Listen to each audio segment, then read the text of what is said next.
Hi, welcome. Let's talk about a few of the super common signs that may indicate perimenopause.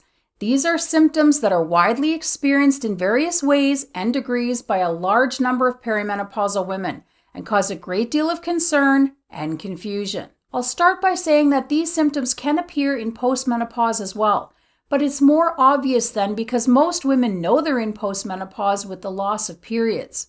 Perimenopause is less apparent and black and white, and random symptoms appearing out of nowhere is scary and upsetting. Periods are often regular for some time into perimenopause, so it's often not considered as a possible cause. But I'm here to tell you, if you're over 35, the following signs can indicate perimenopause. I think one of the most common symptoms in menopause is pain. Discomforts often creep in midlife without warning and can manifest in dozens of ways. Frozen shoulder was my introduction to perimenopause. Leave it up to me to start with one of the most painful and disruptive forms. Sore joints, stiffness, muscle aches, foot pain, headaches, cramps, costochondritis, tendinitis, and increases in PMS discomforts are also on the list. And they often cycle in and out, so it seems as if it's one thing after another, and something is truly broken. Terrifying, honestly, and doctors often don't consider perimenopause. So if the doctor tells you everything looks fine, please know that perimenopause can be a possible explanation. Just as common as pain is anxiety. I hear from women daily struggling with new or worsening anxiety out of nowhere in midlife, which honestly fuels more anxiety and causes other symptoms, which ramps up more anxiety, and a vicious cycle begins. I went through that cycle in perimenopause. I lived in fear for years because I had no clue what was happening to me, but I did know that it was more than just anxiety. Those years would have looked so different for me if one doctor had have mentioned perimenopause, which wasn't at all on my radar at the time. Shifting hormones affect your gut, brain, cortisol, and serotonin levels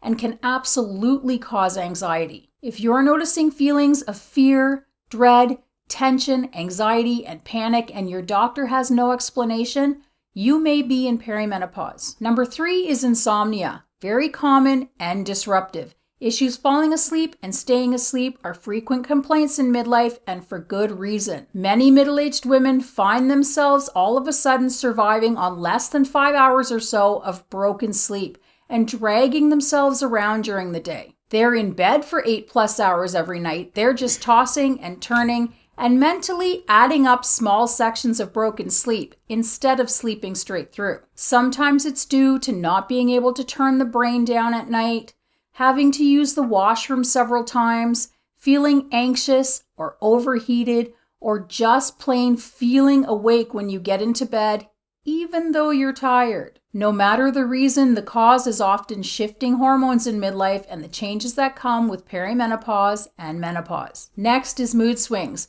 If you've noticed that your moods and emotions are all over the place, it can be a sign that perimenopause has begun.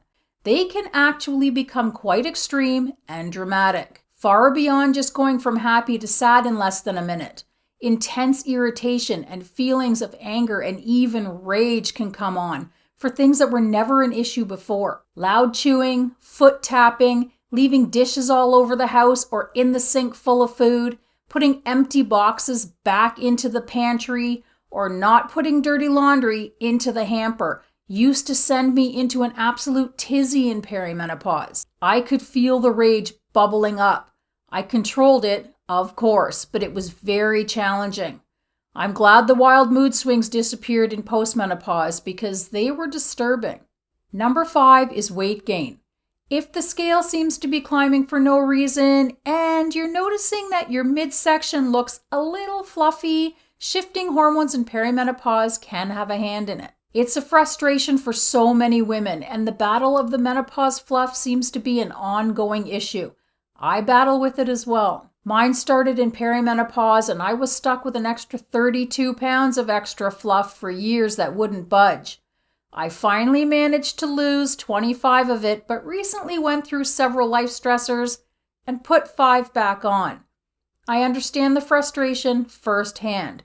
It's a constant work in progress. Number 6 is skin changes. Shifting hormones in perimenopause and menopause can cause an increased amount of collagen loss and dryness, and oh boy, does it become noticeable. Super dry, itchy, reactive skin, fine lines, thinner skin, bruises out of nowhere, all of your clothing feeling wrong, all very common. When I was in perimenopause, the itchiness was almost torturous. I had constant bruises I couldn't explain, and I lived in PJs, yoga pants, and t-shirts because all of my clothing felt like sandpaper.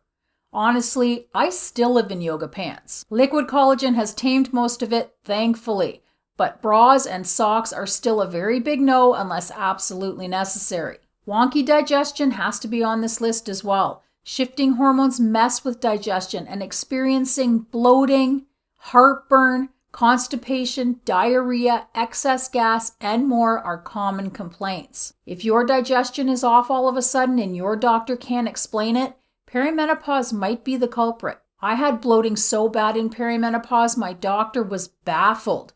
It settled on its own in postmenopause, thankfully. Number 8 is an inability to control body temperature. Feeling inappropriately hot or cold. Not necessarily a hot or cold flash either, although those can happen in later perimenopause and into postmenopause. Just overheating or freezing that doesn't match the environment you're in.